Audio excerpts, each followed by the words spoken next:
ప్రస్తుతం మనతో పాటు బీఆర్ఎస్ నేత ఎర్రబెల్లి సతీష్ రావు ఉన్నారు. మాట్లాడించే ప్రయత్నం చేద్దాం. కేసీఆర్ విచారణకు భయపడ్డాడు, తప్పు చేశాడు కాబట్టి భయపడ్డాడు అంటూ కూడా కాంగ్రెస్ పార్టీ నేతలు విస్తృతంగా ప్రచారం చేస్తూ ఉన్నారు. అసలు నాలెడ్జ్ ఉన్నోడు అవగాహన లేనోడు మాట్లాడతాడు. అది కేసీఆర్ గారికి సమ్మక్క రమ్మని ఇద్దరు మంత్రులు పోయి ఆహ్వానం పలికారు. అండ్ మున్సిపాలిటీ ఎలక్షన్స్ మొత్తం యావత్ తెలంగాణ 2-3 కార్పొరేషన్ తప్ప మిగతా మున్సిపాలిటీ అర్బన్ ఏరియా మొత్తం పాపులేషన్ ఎలక్షన్ ఉంది. ఈ టైంలో నోటీస్ ఇవ్వడం సబబేనా ఒకటి. అయినా కేసీఆర్ గారు ఏం చెప్పాడు, నేను ఒక పార్టీ అధ్యక్షునిగా ఉన్నాను కాబట్టి లాస్ట్ రోజు నామినేషన్లు బీఫాములు పేర్లు రకం చేసేది ఉంటుంది కాబట్టి యావత్ తెలంగాణలో ఎమ్మెల్యేలతోటి మాజీ మంత్రులతో మాట్లాడేది ఉంటుంది కాబట్టి దయచేసి ఈ డేట్ కాక ఇంకొక డేట్ ఇవ్వమన్నారు. దానికి వాళ్ళు భయపడ్డాడు. కేసీఆర్ భయపడతాడా? వాళ్ళని ఏముంది లొటపీస్ కేసు 160C నువ్వు సాక్ష్యం కింద పిలుస్తున్నావు, దాంట్లో ఏమవుతుంది? ఎందుకు భయపడతాడు? ఏం కేసు అని భయపడతారు? ఎందుకు భయపడాలి? ఏమైనప్పుడు ఇంత హంగామా ఎందుకు, కార్యకర్తలకు పిలుపులు ఎందుకంటూ కూడా కాంగ్రెస్ పార్టీ నేతలు చెప్తా ఉంది. తప్పు చేయనప్పుడు అంటే మీరు తప్పు చేశారు, రాజ్యాంగాన్ని ఉల్లంఘించి నోటీస్ ఇచ్చారు. 160C కింద గోడకు నోటీస్ వేసి అతికిపోవాల్సిన అవసరం లేదు. కేసీఆర్ అంటే మామూలు మనిషి ఏం కాదు, ఒక తెలంగాణ పోరాట యోధుడు. గాంధీ మార్గంలో అహింసా మార్గంలో ఈ రాష్ట్రాన్ని సాధించిన నాయకుడు, ఒక తెలంగాణ తొలి ముఖ్యమంత్రి, తెచ్చిన తెలంగాణను భారతదేశంలో నెంబర్ 1 స్థాయిలో పెట్టిన నాయకుడు. ఆ నాయకునికి మీరు చేయాల్సిన ఈ టైం ఆ ఫోన్ ట్యాపింగ్ కేసు 2.5 సంవత్సరాలు దాదాపుగా మీ ప్రభుత్వం వచ్చింది. అప్పటి నుంచి ఇప్పటివరకు ఇవ్వకుండా మీరు ఎలక్షన్లప్పుడు ఒకసారి ఫోన్ ట్యాపింగ్ అని, ఒకసారి ఫార్ములా రేస్ అని, ఒకసారి కాళేశ్వరం అని రకరకాల అవాకుల చవాకులు పేల్చుకుంటూ పబ్లిక్ మైండ్ గేమ్ ఆడుతున్నారు. మీరు ఆల్రెడీ పబ్లిక్ మైండ్ గేమ్ ఆడినరు, పబ్లిక్ తోటి మైండ్ గేమ్ ఆడినరు కాబట్టి మీకు రూరల్లో పబ్లిక్ నమ్మి మోసపోయినామని రూరల్ అనుకుంటున్నారు. మీరు ఎప్పుడు ఇవ్వాలి నోటీసు? ఈ ఎలక్షన్స్ అయిపోయినాకనో, లేదంటే కేసీఆర్ గారు ఎక్కడున్నారు? ఎర్రవెల్లులు ఉన్నారు. కేసీఆర్ గారు ఎక్కడ ఎమ్మెల్యే? గజ్వేల్ ఎమ్మెల్యే. ఎర్రవెల్లి ఎక్కడుంది? గజ్వేల్ అండర్ కాన్స్టిట్యున్సీలో ఉంటుంది. కాబట్టి మీరు అక్కడికి పోయి ఇవ్వాలి. కానీ ఒకటి. రెండోది, మీరు అతికిచ్చిపోవడం ఏంటి? సివిల్ అఫిడవిట్లో నందినగర్ సంబంధించినటువంటి మాకు సివిల్ డ్రెస్సులు వచ్చి అతికేసిపోతే, నైట్ వచ్చిపోతే ఒక మాజీ ముఖ్యమంత్రి అంత పెద్ద మనిషి ప్రపంచంలో దాదాపు అందరు కేసీఆర్ తెలియని వ్యక్తి ఉండడు. తెలుగు ప్రజలకి, భారతదేశ ప్రజలకి కేసీఆర్ అంటే ఒక చరిత్ర.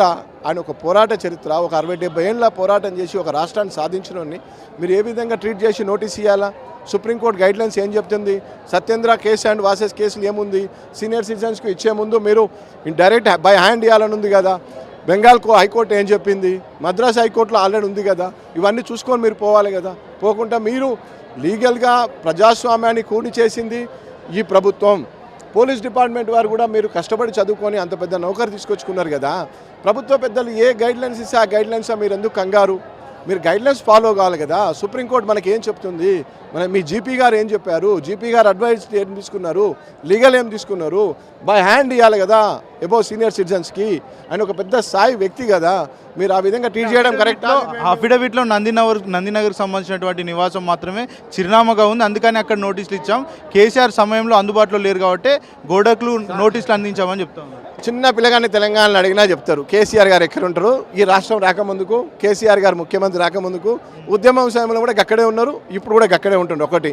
అఫిడవిట్లో హరీష్ గారిది సిద్దిపేట నివాసం ఉంది. మరి మీరు ఇక్కడ హరీష్ గారికి లోకల్గా ఎందుకు ఇచ్చారు? మీరు అక్కడే ఇవ్వాలి కదా, సిద్దిపేటలో ఇవ్వాలి కదా. మరి హరీష్ గారికి ఒకటి అట్లా ఉంటుంది, కేసీఆర్ గారికి ఒకటి అంటే అట్లా కరెక్ట్ కాదు కదా. అంటే టెక్నికల్గా విచారణకు ఏదైతే ఫామ్ హౌస్ దగ్గర తీసుకోవడానికి ఇబ్బంది అయితే అందుకని హైదరాబాద్ పిలుస్తున్నామంటూ సిట్ అధికారులు చెప్తా ఉన్నారు. టెక్నికల్గా ఇది మీరు బట్టగాల్చి మీ దేశ రాజకీయము. మీరు టెక్నికల్గా ఇవ్వాలనుకుంటే ఎలక్షన్స్ అయిపోయినాక ఇవ్వాలి. మున్సిపాలిటీ ఎలక్షన్స్ ఉన్నాయి, యావత్ ప్రజానీకం చూస్తుంది. యాసింగ్ ఆల్రెడీ నారు పోస్తున్నారు, నాట్లేయడానికి ప్రజలు చూస్తున్నారు. మీరు ముందు యాసింగ్ రైతు భరోసా ఇవ్వండి, అది ఇవ్వమని ప్రజలు వెయిట్ చేస్తున్నారు మీకోసము. మీరు టెక్నికల్గా చూడాలంటే టెక్నికల్గా ఎలక్షన్ల టైంలో టెక్నికల్గా మీరు దీని మీద చేయాలా.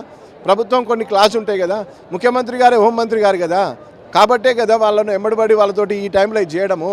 కానీ యావత్ ప్రజానీకం చూస్తుంది. ప్రజలు చెప్తా ఉన్నాడు సిట్టుతో నాకు ఎలాంటి సంబంధం లేదు, అది ఏర్పాటు చేసినట్టు కూడా నాకు నోటీస్లో లేదంటూ కూడా గతంలో కామెంట్స్ చేశారు. సిట్టితో సంబంధం లేదంటేనే అది అసమర్థత కిందకి వస్తుంది. SIT is under department, police department is under home ministry కింద ఉంటుంది. హోమ్ మినిస్టర్గా ముఖ్యమంత్రి గారికి ఉన్నారు, వారికి సంబంధం లేదంటే అది మనం ఏం చెప్పలేం. అది సంబంధం లేకుంటే ఎట్లుంటుంది? మీ కింద మీరు ఆ డిపార్ట్మెంట్కి బాస్, మీరు రాష్ట్ర హోంశాఖ మంత్రి గారు, మీకు సంబంధం లేకుంటే ఉండడం అనేది కరెక్ట్ కాదు. అంటే ఇలా నోటీసులు ఇవ్వడం వల్ల బీఆర్ఎస్ పార్టీ నేతలు కావచ్చు, కేసీఆర్ కావచ్చు, పోరాటంలో వెనక్కి తగ్గే అవకాశాలు ఉంటాయా? మళ్ళీ ఇలాంటి పరిస్థితులు వస్తే ఒకవేళ బయటికి వచ్చే అవకాశాలు కూడా ఉండవంటూ కూడా కొంతమంది చెప్తా ఉన్నారు. మీరు మాకు కావాలని మంచి చేస్తున్నారు, మీరు చేసే ప్రతి పని కూడా మా కోసం మంచి జరుగుతుంది. మళ్ళీ రివిజన్ అవుతుంది. కేసీఆర్ ఉద్యమం చేసినప్పుడు 25 ఏళ్ల కింద పుట్టినోడు ఉన్నాడు. ఇప్పుడు మళ్ళీ కేసీఆర్ ఏంది, కేసీఆర్ చరిత్ర ఏంది, కేసీఆర్ ఎట్లా పోరాడిండు, కేసీఆర్ ఏ విధంగా రాష్ట్రాన్ని సాధించిండు అని ప్రజలకు మళ్ళీ ఒకసారి రివిజన్ జరుగుతుంది. మీరు ఈ గీసులు అన్నీ ఏముండే, మీరు ఆల్రెడీ రాజ్యాంగ ఉల్లంఘన జరిగింది, ఆర్టికల్ 21 కూడా ఉల్లంఘన జరిగింది, సుప్రీంకోర్టు తీర్పులు ఉన్నాయి. 100% మీకు కోర్టు దీని మీద గుణపాఠం మీకు తప్పక చెప్తుంది, న్యాయం జరుగుతుంది, కోర్టులో ప్రజాస్వామ్యం బతుకుతుంది. బాబాసాహెబ్ అంబేద్కర్ గారు కనుక రాజ్యాంగం కనుక రాసి ఉండకపోతే ఇటువంటి వాళ్ళు ఇంకా ఈ దేశాన్ని ఆగం చేసేవాళ్ళు. చెప్పండి, కేసీఆర్కి సంబంధించినటువంటి ఏదైతే సిట్ విచారణ అంశంలో చాలా వరకు కూడా కాంగ్రెస్ పార్టీ నేతలు తప్పు చేశారు కేసీఆర్ అంటూ కూడా ఆరోపణలు చేస్తూ ఉన్నారు. ఈ విషయంలో మీరు ఏం చెప్పదలుచుకున్నారు? ముఖ్యమంత్రి రేవంత్ రెడ్డి మొద్దు నిద్ర వీడకుండా రాష్ట్రంలో గ్యారంటీల పేరిట, హామీల పేరిట అమల్లోకి వచ్చినటువంటి కాంగ్రెస్ పార్టీ నేడు ఆ యొక్క గ్యారంటీలు, హామీలు అమలు చేయలేకపోవడంతో పాటుగా రాష్ట్రంలో అవినీతి ఏ స్కీమ్ చూసినా కాంగ్రెస్ పార్టీ స్కాములు కనిపిస్తూ ఉన్నాయి.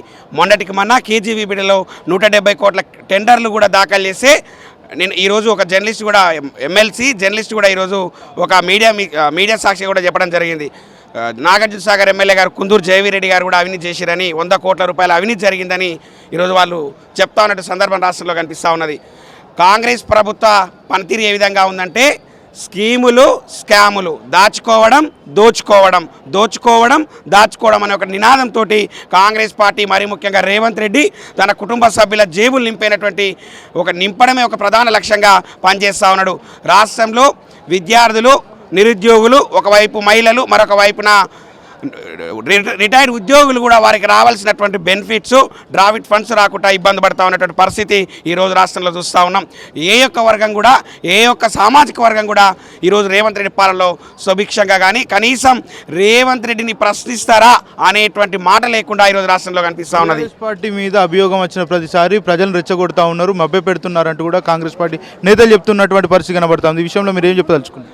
రేవంత్ రెడ్డి కానీ, మంత్రులు కానీ, కాంగ్రెస్ పార్టీ ఎమ్మెల్యేలకు కానీ బుద్ధి సోయి ఉంటే, మీకు దమ్ముంటే, మీకు ధైర్యం ఉంటే నిరుద్యోగుల అంశం పైన ఆర్ట్స్ కాలేజ్కి వస్తారా, అశోక్ నగర్కి వస్తారా, లేకుంటే దిల్సుఖ్ నగర్కి వస్తారా, లేకుంటే 6 గ్యారంటీలు అమలవుతున్నాయి, 420 హామీలు అమలవుతున్నాయని ఎల్బీ నగర్ చౌరస్తాకు వస్తావా, లేకుంటే ఉప్పల్ సర్కిల్కి వస్తావా చెప్పు రేవంత్ రెడ్డి, లేకుంటే నీ మంత్రులు వస్తారా, నీ ఎమ్మెల్యేలు వస్తారా? ఈరోజు రాష్ట్రంలో 6 గ్యారంటీలు, 420 హామీల డ్రామా నడుస్తూ ఉన్నది. వాటిని అమలు చేయలేక మాజీ ముఖ్యమంత్రి కేసీఆర్ గారికి, అలాగే మాజీ మంత్రి వెళ్ళినట్టు హరీష్ రావు గారికి, కేటీఆర్ గారికి నోటీసులు ఇచ్చి సిట్టు పేరిట, విచారణ పేరిట డ్రామాలు ఆడుతూ ఉన్నాడు రేవంత్ రెడ్డి. నువ్వు గుర్తుపెట్టుకో, విద్యార్థి విభాగం నాయకునిగా మేము హెచ్చరిస్తా ఉన్నాం. నువ్వు రాష్ట్రంలో గ్యారంటీల పేరిట, హామీల పేరిట గద్దెనెక్కినావు. ఆ యొక్క హామీలే, ఆ యొక్క గ్యారంటీలే నిన్ను బొందబెట్టబోతా ఉన్నాయి. నీ యొక్క రాజకీయ జన్మను సమాధి చేయబోతావు అనే విషయాన్ని కూడా రేవంత్ రెడ్డి గుర్తుపెట్టుకోవాలి. విచారణకు రమ్మంటే కేసీఆర్ అనేక కారణాలు చెప్తా ఉన్నాడు, అడ్డుపడేందుకు చాలా ప్రయత్నాలు కూడా చేస్తూ ఉన్నారు. బీఆర్ఎస్ పార్టీ కార్యకర్తలను ఉసిగొల్పుతున్నారంటూ కూడా ప్రచారం చేస్తూ ఉన్నారు. ఈ విషయంలో ఏం చెప్పదలుచుకున్నారు? రేవంత్ రెడ్డికి ఒక ఫ్యాంటసీ ఉంటుంది, ఒక దరిద్ర ఫ్యాంటసీ ఉంటుంది. లాగులలో తొండలిడ్స్తా అని, గుడ్డలు వీక్తా, ఈ డ్రాయర్లు వీక్తా అని అడగోలు మాటలు మాట్లాడుతాను. అరే బాబు గుర్తుపెట్టుకో, కేసీఆర్ గారు సిట్ విచారణకు రానిక భయపడ్డది మీరు, మీ అధికారులు. ఆయనను ఎక్కడ విచారించాలనేది ఒక తర్జన భర్జన పడుతూ ఆ యొక్క విషయంలో స్పష్టమైనటువంటి అవగాహన లేకుండా ఆయన ఇంటి అడ్రస్ అయినటువంటి ఎర్రవెల్లిలో ఫామ్ హౌస్కి నోటీసులు అందించకుండా ఈరోజు ఆయన విడిది ప్రాంతంగా ఉపయోగించేటువంటి నందినగర్లో మీరు నోటీసులు అంటించడం చూస్తేనే అర్థమవుతా ఉన్నది. మీరు కేసీఆర్ గారి యొక్క సంక్షేమాన్ని తెలంగాణ ప్రజల నుంచి డైవర్ట్ చేయాలనే ఒక గొప్ప సంకల్పంతో పనిచేస్తూ ఉన్నావు బిడ్డ. నీ గొప్ప సంకల్పమైన నీ యొక్క గొప్ప సంకల్పాలన్నీ వృధా అయితే అనే విషయాన్ని కూడా రేవంత్లో ఉంది. ఏదైతే నందినగర్కి సంబంధించినటువంటి నివాసమే, అదైతే మరి అక్కడ సంబంధించినటువంటి ఫామ్ హౌస్ సంబంధించినటువంటి నివాసం లేదంటూ కూడా చెప్తా ఉన్నారు. అఫిడవిట్లా ఇచ్చిర్రు, ఒక ఆధారం లేనట్టు మాటలు మాట్లాడడంలా కాంగ్రెస్ నాయకులకు, మరి ముఖ్యంగా రేవంత్ రెడ్డి గారికి కొట్టిన పిండి. అబద్ధాలు, అభియోగాలు, ఆరోపణలే వారి ప్రభుత్వ లక్ష్యం, ప్రభుత్వం యొక్క అస్త్రాలు తప్ప ఇంకేం లేవు. రాష్ట్రంలో ముఖ్యమంత్రి, సుప్రీంకోర్టు, న్యాయశాఖ కూడా ఒక గెజిట్ ఉంది, న్యాయశాఖలో కూడా 160 సిఆర్పిసి కింద 60 ఏళ్ళు దాటినటువంటి ఏ ఒక్క వ్యక్తినైనా వారికి అనువునైనటువంటి ప్రదేశంలో వారికి సంబంధించినటువంటి ప్రదేశంలోనే విచారణ చేయాలని న్యాయశాఖ ఉత్తర్వులు కూడా ఉన్నాయి. న్యాయశాఖ యొక్క ఉత్తర్వులను కూడా తుంగలో దొక్కి న్యాయశాఖని కూడా అవహేళన చేస్తూ ఈరోజు ముఖ్యమంత్రి ఎర్రవల్లికి వెళ్ళడానికి టెక్నికల్గా వీలవ్వదు, అందుకనే ఇక్కడ నందినగర్లో విచారిస్తున్నామని చెప్తా ఉన్నారు. ఎర్రవెల్లి ఏమన్నా పాకిస్తాన్లో ఉందారా బాబు, బంగ్లాదేశ్లో ఉందా? గుర్తుపెట్టుకో, ఎర్రవెల్లి ఉన్నది తెలంగాణ రాష్ట్రంలో ఉన్నది, హైదరాబాద్కి కూటవేత దూరంలో ఉందన్న విషయాన్ని కూడా గుర్తుపెట్టుకో. రేవంత్ రెడ్డి ఒక విధానం మీద బాగుపడతా ఉన్నాడు, ఒకే విధానం మీద ప్రభుత్వాన్ని నడుపుతా ఉన్నాడు. ప్రజల మతిని డైవర్ట్ చేసి రాజకీయ కోణాన్ని కేసీఆర్ గారికి ప్రజల్లో పెరుగుతూ ఉన్నటువంటి ఆదరణను, మరీ ముఖ్యంగా బీఆర్ఎస్ పార్టీకి రాష్ట్ర వ్యాప్తంగా పెరుగుతూ ఉన్నటువంటి ఆదరణ చూసి తట్టుకోలేక ఈరోజు ఈ యొక్క విచారణ అంటూ డ్రామాలు చేస్తూ ఉన్నాడు.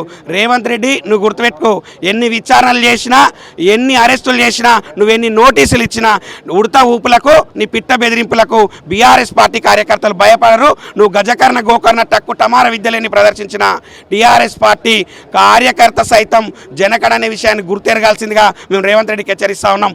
ముఖ్యంగా నువ్వు రాష్ట్రంలో విద్యార్థులకు, నిరుద్యోగులకు, మహిళలకు, వృద్ధులకు, రిటైర్డ్ అయినటువంటి ఉద్యోగులకు ఇవ్వాల్సినటువంటి హామీలు, చేయాల్సినటువంటి పనులు చేయకపోతే కర్రు కాల్చి వాత పెడతామనే విషయాన్ని కూడా రేవంత్ రెడ్డి గుర్తుపెట్టుకోవాలి. రానున్నటువంటి రోజుల్లో అసెంబ్లీ నడిబొడ్డున రేవంత్ రెడ్డికి చుక్కలు చూపించడం ఖాయం. ఇచ్చిన హామీలు నెరవేర్చేంత వరకు కూడా పోరాటం చేయక తప్పదని మేము హెచ్చరిస్తా ఉన్నాం.